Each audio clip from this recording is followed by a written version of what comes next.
The British Chamber of Commerce Philippines, or BCCP, has made it part of their mission to promote the UK and the Philippines' trade relations.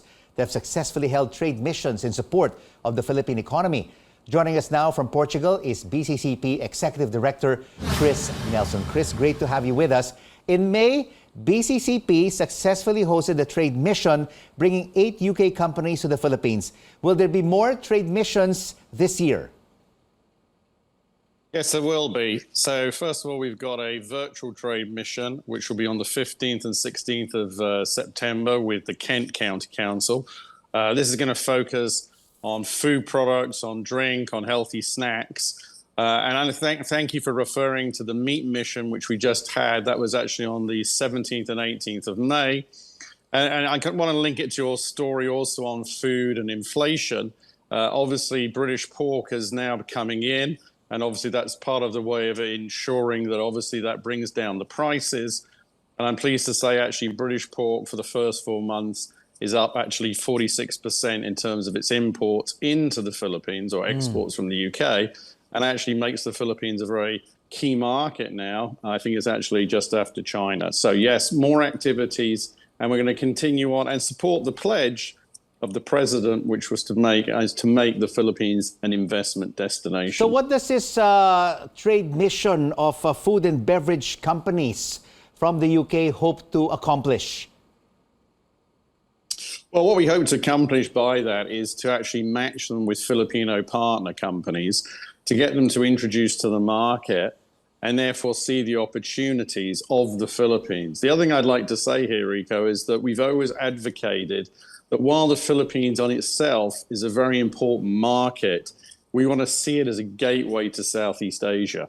And therefore, these companies that are coming in from Kent, Sussex, these are the southeast areas of England, there'll be an opportunity to meet Filipino partners, introduce them to the market, and get them to successfully do business here, and then be able to use the Philippines to branch out into other countries. All right. Have you targeted which particular food and beverage companies from the Philippines that could export to the UK?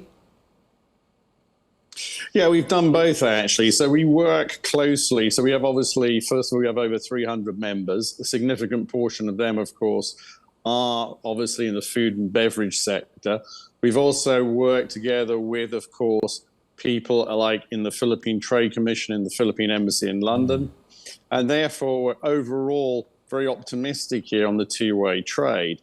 Of course, we do this in also conjunction and support work closely with the British Embassy. So the Philippines is clearly one of our is a main focus area. We obviously see a lot of opportunities. And I'm going to reference back, of course, to President Marcos's State of the Nation address. We're very pleased to see that he made references to the liberalization laws that we were strong advocates for. And of course, now clearly pushing for and making and reinforcing the Philippines as an investment destination. So, Chris, is the newly amended Foreign Investments Act and the Public Services Act already attracting new UK investments to the Philippines? I think it's starting to, Rico. It's still early days, but we're actually taking a good opportunity to publicize that. We publicize the retail trade law. We're also going to do obviously communicating now to companies on the Public Services Act, the Foreign Investment Act, and I think it will do so. And I think what's key here is to keep that momentum moving forward. As I said, we strongly want to make the Philippines not only that companies see it as an opportunity, and it is an important market in its own right, but also that it is going to be very important they can invest and then develop their business throughout Asia, Southeast Asia. And of course, we haven't mentioned the fact that by coming here, they'll be able to obviously benefit from the Philippine workforce and the highly talented workforce that exists here. Are there plans for President Marcos Jr. to visit the UK soon to attract British foreign investors into the country?